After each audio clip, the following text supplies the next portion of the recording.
All right, guys, Shotty T here with the Alliance War video.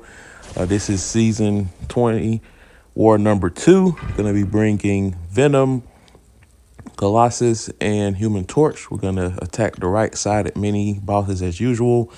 But this war is going to feature a lot of WTF moments. And so it's going to be it's going to be some commentary, but it's going to be some graphics and some small clips just to show a little comedy. But this war had a little bit of everything in it, and so hope you guys enjoy. But first fight here, we got a Nightcrawler who is a stubborn defender, and the unawakened version actually harder than the awakened version because it's hard to convert his stances. But either way, you just parry short combo, and the first WTF moment is about to happen shortly, so I'll leave that cue to happen right here.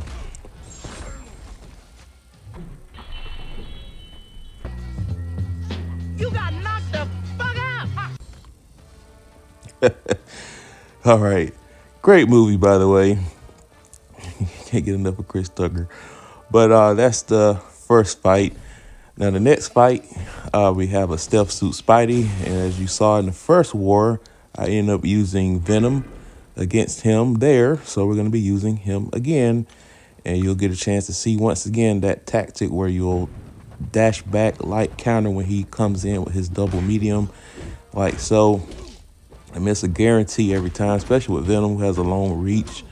But as I mentioned in the prior video, if you do a shallow evade, you can do a light counter with anyone without having the risk of trying to go in with a medium. And if he evades it, if you don't have a Venom, a light intercept attempt can't be punished because you can instantly parry.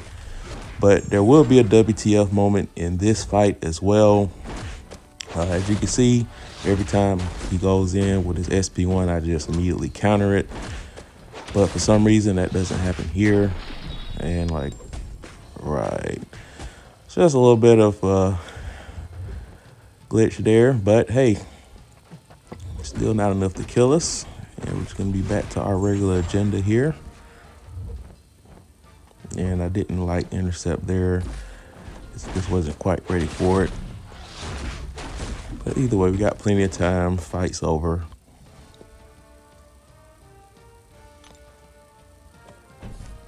All right. Now to the very next fight. We have a Havoc. And this is one of the reasons why I brought Colossus, is because he's an armor up champ, so I don't have to worry about the feedback and plasma damage. Well, feedback as long as I don't get attacked with a heavy. And this note is kind of tricky because of the heavy attacks, you can't interrupt them, so it does make Havoc a little bit of an annoyance. That's the reason why I tacked on a invulnerability boost just in case he hits me with a heavy, because you can interrupt it. There's a very small opening that you can attack, but it's too risky, so just rather rely on the reparry when he allows me to reparry. But sometimes when he does the medium and you parry it, he'll go into his heavy like so 2 straight times, and next thing you know, you're in the corner. Or he'll just do a double medium. And here are the WTF moments. That's 1, 2, and there's a third one. And a 4th one. And a 5th one. I mean, yeah, it did get a little bit out of control there. But the fight's over.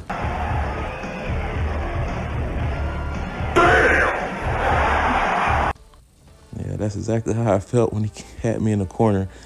Didn't help I had a notification, but I've gotten used to fighting with notifications. As long as I don't get a phone call, I'm good. So next fight here, we got Iron Man Infinity War. We're going to be using Human Torch. As you've seen in some of my prior videos, I've used Human Torch quite a bit against Iron Man Infinity War when the flow was the popular global node. So this is a non-flow. This is stubborn, so should be a lot easier. But I am going to apply some boost because I do have some challenging fights ahead. So the key to fighting Iron Man Infinity War with anyone in general is you have to be able to reparry, and you have to have the ability to interrupt his heavy attack with yours. So those are the two essential skills you would need to have in order to beat him if you don't have the most ideal counters in the game. So, and this is a power snack and backup recovery node. So, of course, anytime I gain a buff every 7 seconds, it gets nullified. He gains a little bit of power, and of course, I'm not really worried about that too much.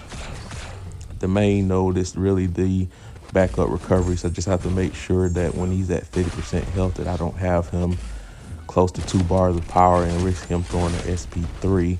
So that's really the only thing to worry about, and just make sure I don't build up the armor up too much where I get auto blocked. So that's really the name of the game in this particular fight. So there's a heavy counter there.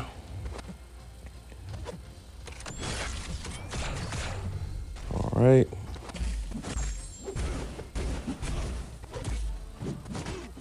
And this time my Dex there got hit. No big deal. We still in control. And now we're getting close to that 15% mark. So gotta start keeping an eye on that because my incinerators are pretty potent at this moment.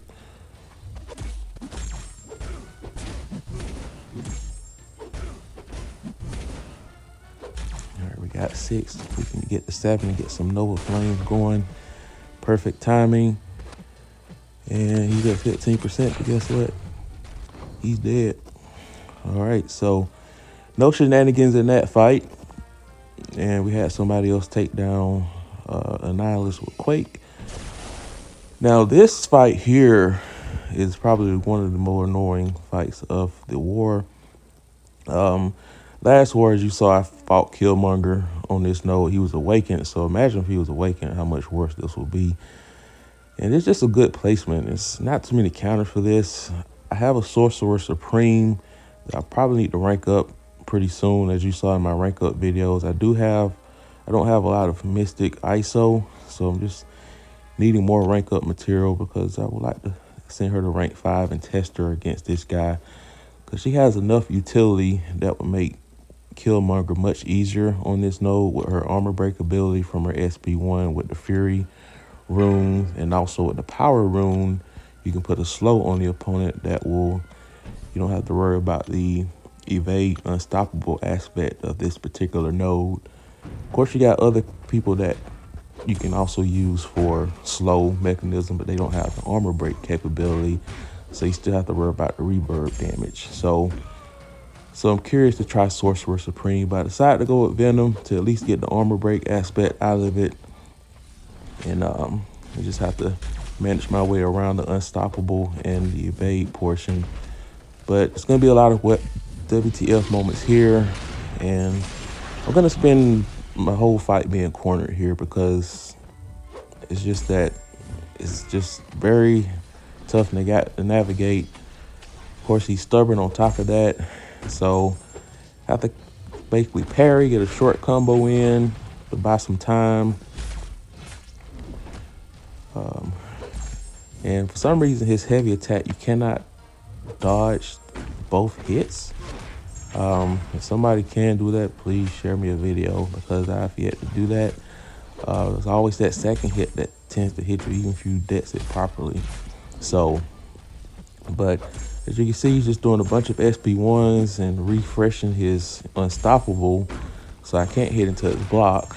So really I have to rely on parry or intercept, and of course intercept is very deadly, so it's just not really an option here. So you're just gonna just stay cornered the whole time. He keeps throwing his SP1s, and once again, WTF moment with the heavy. Now I'm worried about dying, and he's just relentless with the SP1s, and I'm just trying to fight my way out the corner.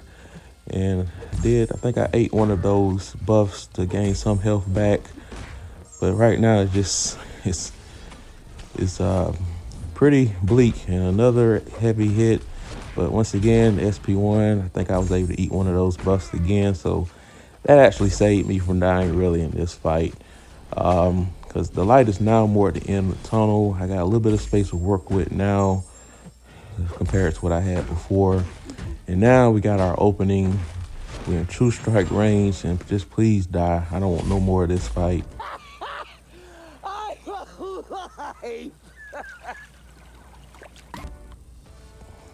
My thoughts exactly.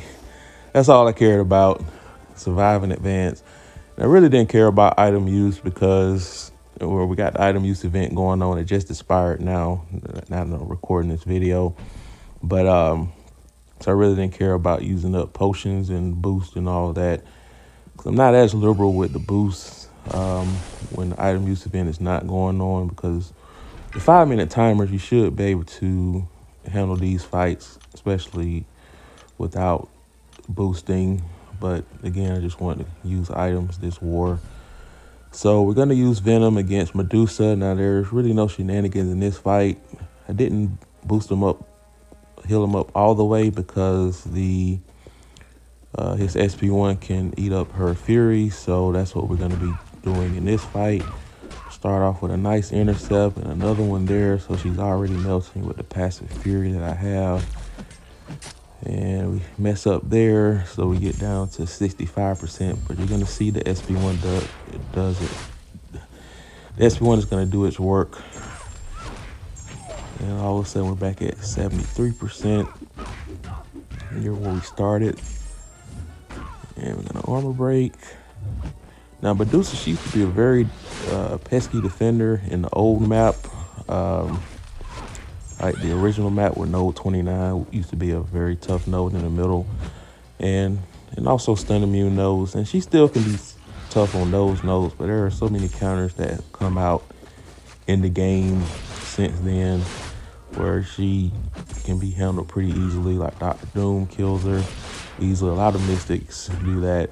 And then also Domino is an underrated counter because of her double medium attack. The second part of that doesn't make contact. So against Medusa though, when you do a 2-hit combo, the second hit auto blocks, which causes a parry. But because Domino's second hit of her medium can't be parried, you never have to worry about that. So just auto block and reset her Furies and can just play as normal.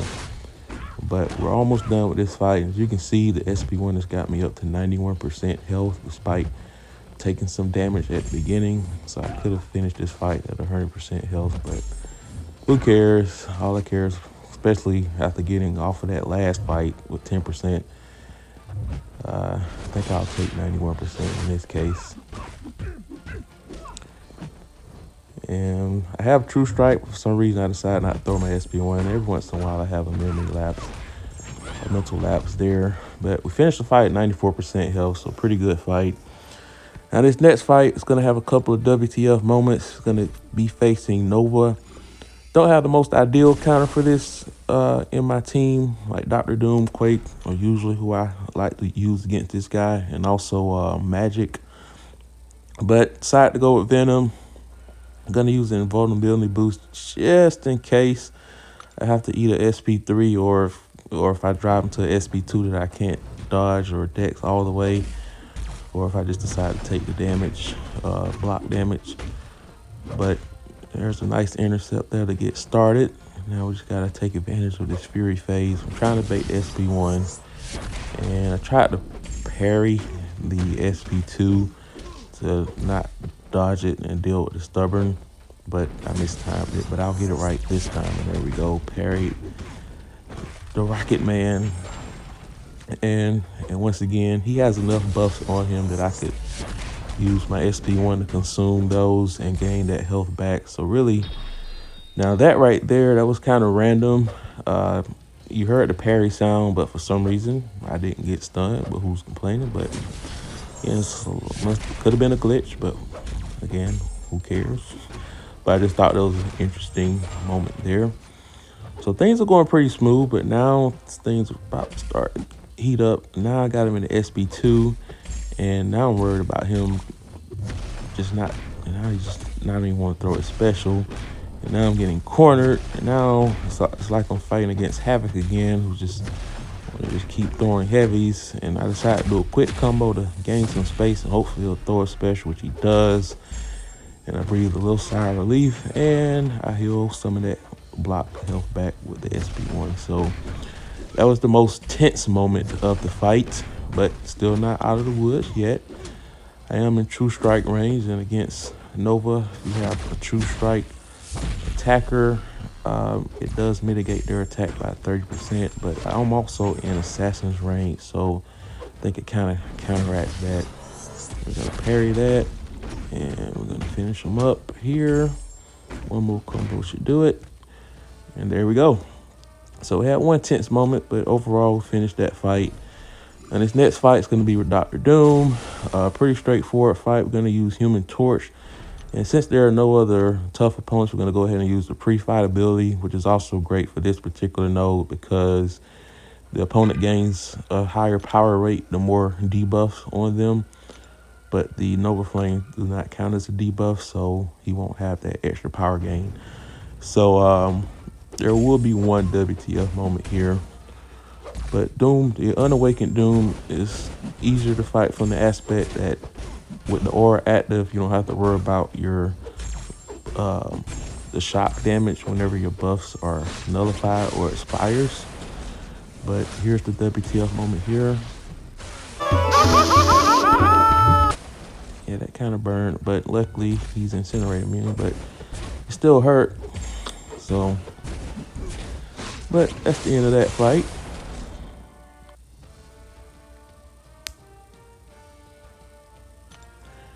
Now this next fight is probably the second most straightforward fight, probably the most straightforward fight. It's Human Torch against Black Widow. I'm gonna go ahead and put on our boost because we're gonna finish up these last three opponents here and get this done. So I'm gonna put a health boost, 20% boost, and that should do it. All right, so not much to this particular fight. Obviously, can't reverse heal when I have three. Usually with Human Torch, you can reverse healing if you have three or more of those incinerate buffs, debuffs, I mean, but not really worried about it. Still, she's still gonna melt, so not really much to this fight.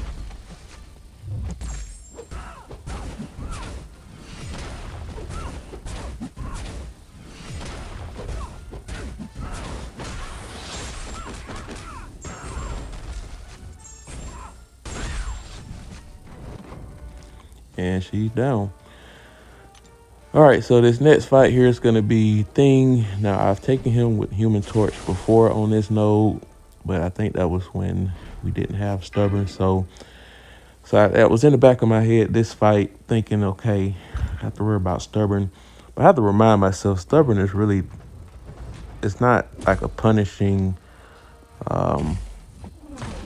global node like Flow, like with power gain. It's just that whenever you dex, they just have it indestructible. You just remove it by blocking. So if I kept it that simple, maybe I would have fought with a more conviction in this particular fight. I was too passive and then allowed myself to get cornered.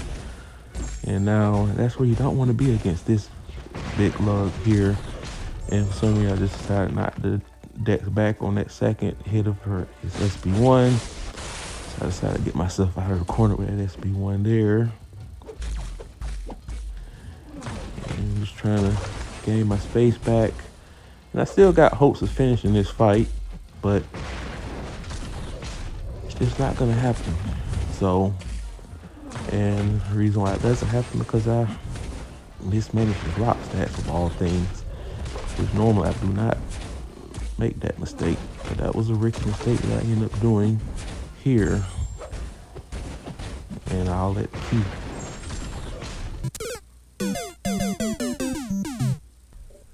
Yep. Remember that game? All right. So we're gonna go in again. We're just gonna go back in with Human Torch because I had to just slap myself in the head and say, okay, Rashad, you were just a little too passive in that fight. So you need to be more assertive. Stubborn node is not that difficult. It is annoying, but you need to be more offensive and not be cornered against this guy. So as you'll see in this second effort, I have the space control basically, which what I should have had the first time.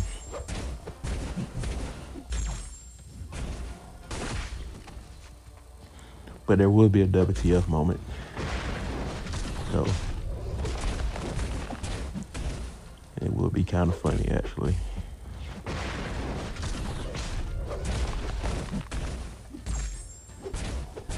I almost got the reflective stun there, but I got it just in time. So that was a close moment. That could have been debilitating.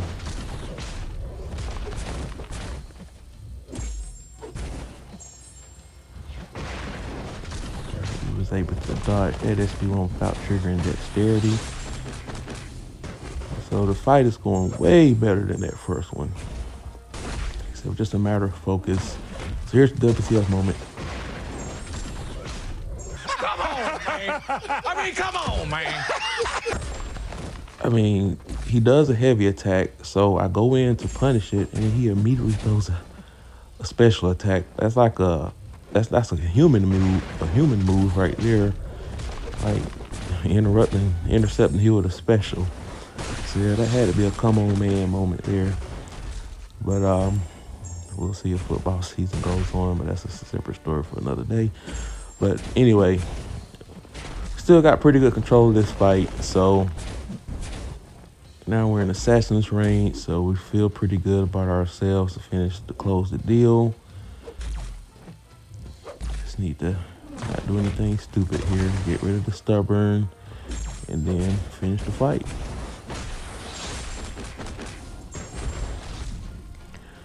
And there we go. So we got one more fight left in this war. We got Nick Fury. Now this is probably going to be, it's not going to be a lot of like WTF, like what moments. It's just going to be a very stressful fight, especially in his second life. But the idea here is to use my parries wisely, rely on the fact that he's very tanky, so I don't have to worry about block damage when I'm not parrying. So, but I do have to worry about brute force, and that's really the note that's really going to make this fight very stressful. Because there's going to be times where Nick Fury just gets very passive and doesn't want to fight. And again, if I just take the stubborn aspect out of it and just hit him where I know I'm not going to damage him, but at least that'll reset the brute force meter. So there were a couple of times that I didn't do that, so brute force became more of a factor.